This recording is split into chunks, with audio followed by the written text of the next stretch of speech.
Next वाला question पे आ जाए मेरा बेटा। नेक्स्ट वाले क्वेश्चन पे आ जाए। 512 के 64% प्लस 215 के 40% का मान कितना है? सिंपल सी बात है, आपको क्या करना है, कैलकुलेशन करनी है थोड़ी सी। क्या बोला गया है? 512 का 64% प्लस 215 का 46%। अब ये समझिए यहाँ क्या करना है, सिंपल सा कैलकुलेशन करना है। देखिए ये समझिए, पहले 4 का कीजिए। 4 पंजे 20, 20 48 आ जाएगा, इंटू क्या आ जाएगा, 12 छिंग 72, यानी कि 30 72। 30 72 आ गया। तो ये क्या आ गया, 8 4 2 6 7 आ रहा है। ये बात समझ में आ रही है? यानी कि 200 का भाग भी है तो ये क्या आ जाएगा, 327.68। यहाँ कितना आ जाएगा, 6 दूनी 12, 15 छिक्का 90, और 15 12 4 दूनी 8 और 60, 800। तो ये क्या आ जाएगा, 9 6 2 8, यानी कि 100 का भाग भी है 98.90। तो देख लीजिए 98 है, और ये पॉइंट दे दीजिए इसको, तो क्या आ जाएगा, 0.58 आएगा। 0.58 हो गया, और ये 99 हो गया, तो एक 326 आएगा, 426 है क्या, 426.58 आ रही है ये बात समझ में? बस थोड़ी सी कैलकुलेशन है, आप चाहो तो डायरेक्ट कर सकते हो। ये 512 गुणा 64/100 प्लस 215 गुणा 40/100 आ रही है। ये 100 है तो दशमलव के 2 अंक तक जीरो आएगा। आ रही है बात समझ में?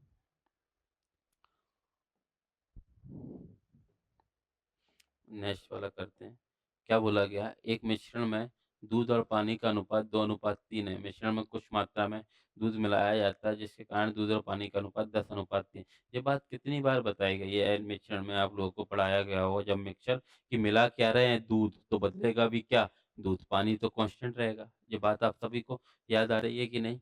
देखिए एक मिश्रण, जो पहले की बात है, पहले क्या था मिश्रण में, दूध और पानी का अनुपात कितना था, मिल्क और वाटर का रेशियो 2:3 था। अब उसमें कुछ मिला दिया गया है, जिसके कारण क्या हो गया, दूध और पानी क्या आ गया, 10:3 के अनुपात में आ गया है। ये बात समझ में आ रही है कि नहीं? मिलाया क्या गया, अच्छा बताइए, मिलाया क्या जा रहा है, दूध, तो बदलेगा भी क्या, दूध। पानी तो क्या रहेगा, कांस्टेंट रहेगा, पानी ऑलरेडी कांस्टेंट है। तो दूध कितना मिलाया गया है, 8 दूध मिलाया गया। बस वो यही पूछ रहा है कि प्रारंभिक, क्या पूछा गया, प्रारंभिक मिश्रण की कितना प्रतिशत दूध मिलाया गया। कितना मिलाया गया, 8 मिलाया गया। प्रारंभिक कितना था, 3 और 2 5 का, परसेंट लगाएंगे 100 का गुणा, तो 5 से ये कटेगा 20, तो क्या आ जाएगा, 160% दूध मिलाया गया है कि नहीं? आ रही है बात समझ में? 160% दूध मिलाया गया है। ये बात समझ में आ रही है कि नहीं? क्या बोला गया, एक मिश्रण में दूध और पानी का अनुपात कितना है, 2:3 है। मिश्रण में कुछ मात्रा में दूध मिलाया जाता है, इसके कारण दूध और पानी का अनुपात क्या हो जाता है, 10:3 हो जाता है। आपको ये सिंपल सी बात के देखनी है मेरा बेटा, कि मिलाया क्या जा रहा है, दूध, तो बदलेगा भी क्या, दूध। पानी क्या रहेगा, कांस्टेंट रहेगा, और यहाँ पानी ऑलरेडी कांस्टेंट है। ये भी 3 था, ये भी 3 है। तो कितना मिलाया गया, 8। कितने पे, टोटल मिक्सचर पे, 5 पे। प्रश्न लगाएंगे 100 का गुणा, तो क्या जाएगा, 160% दूध मिलाया गया है। आ रही है ये बात समझ में? आ रही है मेरा बेटा? आगे की तरफ बढ़े, आगे की तरफ बढ़े। अरविंद एक काम को 20 दिन, टाइम एंड वर्क के भी आप देख रहे हो, 2-3 क्वेश्चन आ गए हैं। एक, अरविंद एक काम को 20 दिन में कर सकता है, बख्शी 22 दिन में कर सकता है। ये दोनों 5 दिन तक कार्य करते हैं, तो बचे हुए कार्य का अनुपात। सिंपल सी बात समझिए, सिंपल सी बात समझिए। अरविंद कितने दिनों में कर सकता है, Arvind can do a piece of work in 20 days. Arvind 20 दिन में कर सकता है। और बख्शी कितने में कर सकता है, बख्शी 22 दिन में कर सकता है। तो ए और बी मान लिया हमने। टोटल वर्क क्या ले लिए, तो दोनों से कट जाए, 220 ही ले लो। तो हमने टोटल वर्क क्या मान लिया, 220 मान लिया। तो जहाँ से क्या आएगी, एफिशिएंसी आ जाएगी कितनी, 20 से आ जाएगी ये, तो ये क्या जाएगी 11, और ये क्या जाएगी 10। तो ये दोनों की, अरविंद प्लस बख्शी की एफिशिएंसी कितनी आ गई है, 21 आ गई है कि नहीं? कितने दिन तक काम कर रहे हैं, 5 दिन तक। तो ये पूछा 5 दिन में कितना काम कर लेंगे, 21 पंजे 105, लेकिन ये नहीं पूछा कितना कर लिया, कितना बचा, 105 हो गया, बचा कितना है 200, 115 बचा है, 220 में से जाएगा 115 बचा, कितने में से 220 में से 5 से जाएगा, कितनी बार कट जाएगा जी, 5 से जी कट जाएगा 23 और ये 44 आ रहा है, 23/44 है ऑप्शन में, हाँ 23/44 काम बचा हुआ है, सॉरी हाँ बचा हुआ है। और वो पूछता कितना हो गया, 105 हो गया 220 में से, तो 5 से कटेगा 21/44 हो गया है।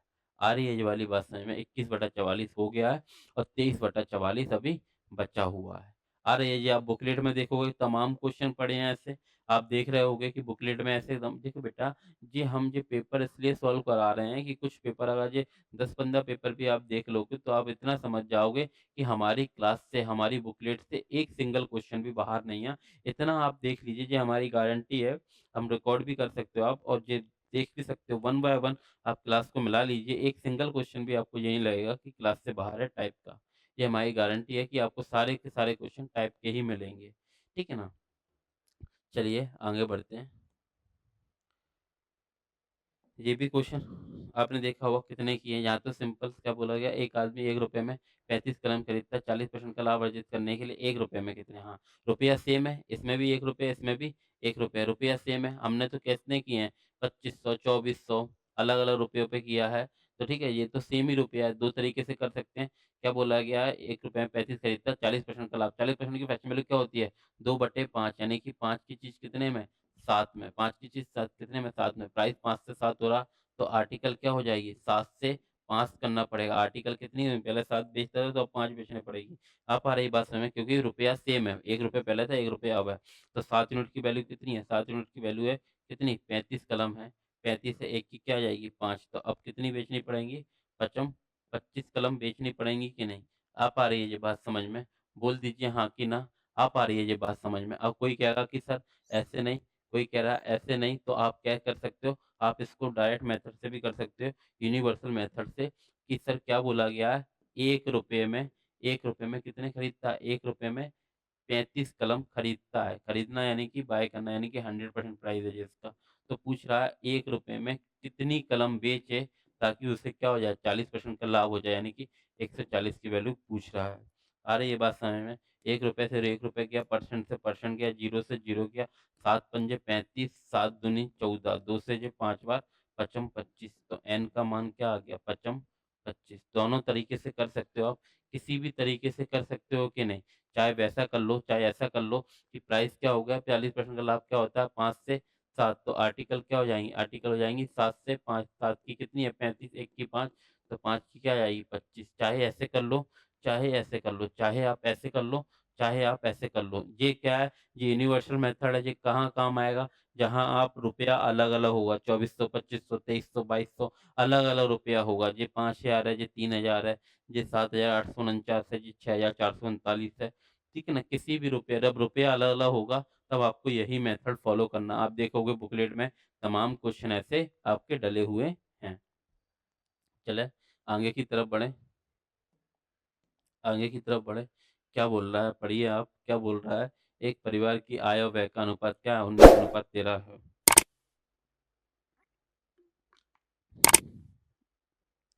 सिंपल सा रेशियो का क्वेश्चन है मेरा बेटा, सिंपल सा रेशियो का क्वेश्चन है, सिंपल सा रेशियो का क्वेश्चन है कि क्या बोला गया एक परिवार की, आपको पता होना चाहिए, आपको पता होना चाहिए कि आय बराबर क्या होता है मेरा बेटा, आय बराबर क्या होता है खर्च प्लस बचत, आय बराबर क्या होता है खर्च प्लस बचत, आय बराबर क्या होता है खर्च प्लस बचत, तो आय कितनी है, आय कितनी है 19, खर्चा कितना है 23, तो बचत कितनी बचेगी 6 बचेगी कि नहीं। आ रही है बात समझ में, आय बराबर खर्च प्लस बचत होता है, आय 19 है, खर्च 13 है, तो बचत कितनी है 6, तो क्या दे रहा व्यय दे रखा है 13 यूनिट की वैल्यू क्या दे रखी है 29,510 रुपये, 29,510 रुपये दे रखा है, तो ये क्या आ जाएगी 13 से काटिए, 13×2 = 26, 13×2 = 26, 13×2 = 26 और 13×7 = 91, आ रही है कि नहीं 2270। तो क्या पूछा गया, क्या पूछा गया आय पूछी गई बचत पूछे, बचत यानी कि 6 यूनिट की वैल्यू पूछी गई है, तो ये क्या आ जाएगा, देखिए जीरो आ गया, 6×7 = 42 की 2 हाथ से लगी 4, 6×2 = 12, 4×16 की 6, हाथ से 6×2 = 12, 13, 13,620 है क्या, 13,620 ऑप्शन नंबर ए। आप आ रही है ये बात समझ में, आ रही है मेरा बेटा जो बात समझ में कि आपको पता होना चाहिए आय बराबर क्या होता है? आय बराबर होता है सर खर्च प्लस बचत। आय बराबर क्या होता है? आय बराबर होता है खर्च प्लस बचत। तो ये कितना है? 19 आय है, 13 खर्च है, तो बचत कितनी रहेगी? 19 अगर आपने कमाया है, 13 आपने खर्चा कर दिया तो बचेगा कितना? 6 बचेगा। तो इस 13 की वैल्यू क्या दे रखी है? 29,510। तो जी 1 की क्या आ गई? 2270। तो 6 की क्या आ जाएगी? 13,620। आ पा रही है मेरा बेटा ये बात समझ में? आप लोगों को आ पा रही है भली-भांति रूप से? आगे की तरफ बढ़ें। क्या बोला गया है?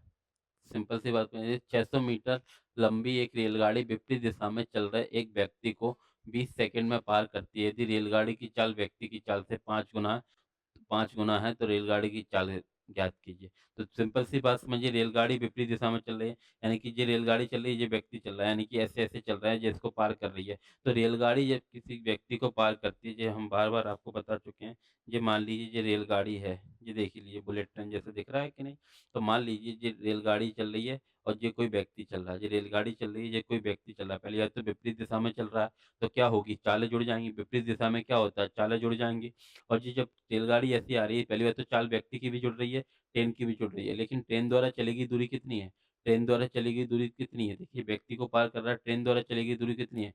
खुद ट्रेन की लंबाई। ये बात आपको पता है कि ट्रेन जब भी ट्रेन किसी व्यक्ति को, खंभे को, पोल को, पेड़ को, किसी पॉइंट को, किसी भी जानवर को इत्यादि को पार करती है, तब ट्रेन के द्वारा चली गई दूरी क्या होती है? खुद ट्रेन की लंबाई। और जब किसी ट्रेन किसी ऐसे ऑब्जेक्ट को पार करती है, जिसकी कुछ ना कुछ लंबाई होती है, उसकी तब ट्रेन के द्वारा चली गई दूरी क्या होती है? खुद की लंबाई प्लस उस ऑब्जेक्ट की लंबाई। यहाँ पर क्या कर रही है? ट्रेन किसी व्यक्ति को पार कर रही है, तो ट्रेन के द्वारा चली गई दूरी क्या है? खुद ट्रेन की लंबाई। आ रही है ये बात समझ में? आप लोगों को भली-भांति रूप से आ रहा है। तो क्या पूछा गया? चाल। आपको पता होना चाहिए मेरा बेटा, चाल बराबर क्या होता है? चाल बराबर क्या होता है? दूरी बटे समय। आ रही है बात समझ में? चाल बराबर क्या होता है? दूरी बटे समय। तो दूरी कितनी है? 600 मीटर बटे समय कितना लगा है? 20 सेकंड लगा है। तो क्या आ जाएगी चाल? 30 मीटर पर सेकंड।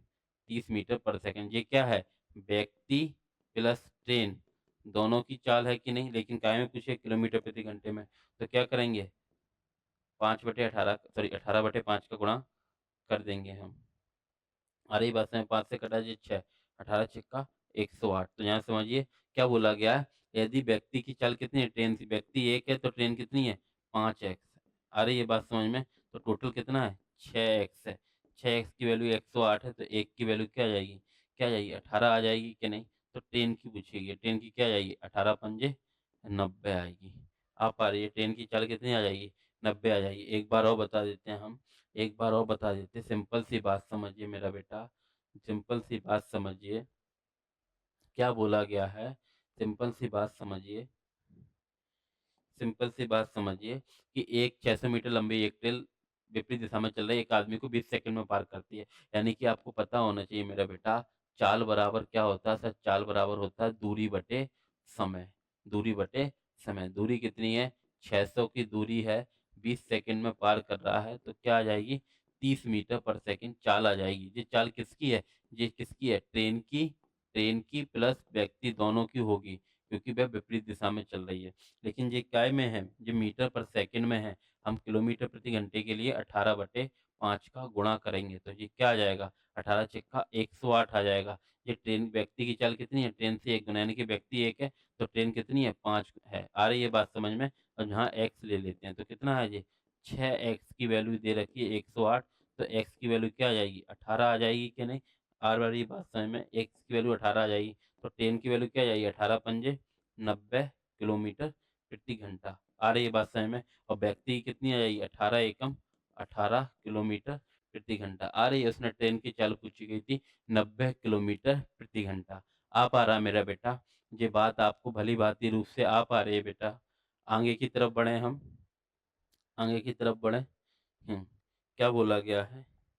क्या बोला गया है? क्या बोला गया? एक त्रिभुज की ऊँचाई ज्ञात कीजिए जिसका आधार उसकी ऊँचाई का 5/7 है। यानी कि आधार 5 है किसका? ऊँचाई का। ऊँचाई 7 हो गया। आधार 5 और ऊँचाई 7। तो एरिया दे रखा। आपको पता होना चाहिए एरिया क्या होता है त्रिभुज का? एरिया आप लोगों को क्या होता है? 1/2 आधार गुणा ऊँचाई। आधार गुणा ऊँचाई। सबको पता है कि नहीं? तो एरिया कितना है? 18.200 7 बराबर 1/2 क्या दो ऊँचाई का यानी कि बेस अगर 5x है तो ऊँचाई कितनी है 7x है। आ रही है बात समझ में? आ पा रही है मेरा बेटा बात समझ में? पॉइंट आएगा 3 जीरो आ जाएँगे। जी बस कैलकुलेशन है थोड़ी-सी 7 से काटिए 7 दूनी 14 7 दूनी 14 कितना बचेगा? 7 दूनी 14 हैं? 7 छिंग 42 ये क्या आ गया 2601 और ये क्या आ जाएगा 2 से कटेगा तो ये 500 बार। तो ये यहाँ समझिए 2601 और ये है 5 और ये वाला 5 इधर आएगा 5 और ये गुणा 100 है। तो ये क्या आ जाएगा एक्स स्क्वायर तो एक्स का मान क्या आएगा? यहाँ अंडर रूट चढ़ा दूँ तो ये किसका आ जाएगा 51 का और ये 5 और 10 50 तो x का मान क्या आ जाएगा 51/50 आ रही है बात समझ में? x का मान क्या आ जाएगा 51/50 तो ऊँचाई पूछी गई, ऊँचाई का क्या पूछा गया? ऊँचाई का 5/7 यानी कि ऊँचाई कितनी है 7x तो 7x का मान पूछा 7 गुणा 51 गुणा 50 तो ये क्या आ जाएगा 5 एकम 5 सॉरी 7 एकम 7 7 पंजे 35 तो ये आ जाएगा। अब देख लीजिए 5 7 5 7 35 आ रही है बात समझ 7 पॉइंट कुछ होगा 7.1 तो एक ही ऑप्शन में आ रही है मेरा बेटा ये बात समझ में आ रही है आप लोगों को भली भांति रूप से आ पा रही है समझ में ठीक है ना एक कुछ भी नहीं है सिर्फ बेसिक है 1/2 बेस इंटू हाइट बस थोड़ी सी कैलकुलेशन है ठीक है ना इतना आपको करना है। अब यहाँ समझ लीजिए ये क्वेश्चन पहले भी हम बहुत कर चुके हैं ऐसे इसमें जब भी है इसको हम करने का क्या तरीका बताते हैं इसको हम करने का क्या तरीका बताते हैं इसको क्या लिखोगे मेरा बेटा 5/10 आपको क्या लिखना है 5/10 का स्क्वायर और ये देखिए पॉइंट 2 है तो पॉइंट यहाँ पे पॉइंट आएगा एक जीरो आएगी यहाँ पे पॉइंट आएंगे 2 जीरो आएगी तो ये क्या लिखोगे 5/100 का होल स्क्वायर तो ये क्या आ जाएगा 25/100 आएगा और यहाँ क्या आ जाएगा 25/10,000 आएगा हम क्या कहते हैं नीचे आधार समान कर लो तो आधार समान करने के लिए क्या करेंगे यहाँ पे 100 का गुणा कर लेंगे ऊपर नीचे तो ये क्या आ जाएगा ये 2500 आ जाएगा 2500/10,000 और ये 25/10,000 तो ये 10,000 एलसीएम आ जाएगा आपका तो ये क्या आ जाएगा 2525 ये देखिए 4 जीरो है तो क्या आएगा 0.2525 आप एक ऑप्शन में है कोई ऑप्शन है 0.2525 आप आ रही है बात समझ में ऐसे आप देखोगे ये पेपर आपका जौन सा भी नंबर का पेपर चल रहा है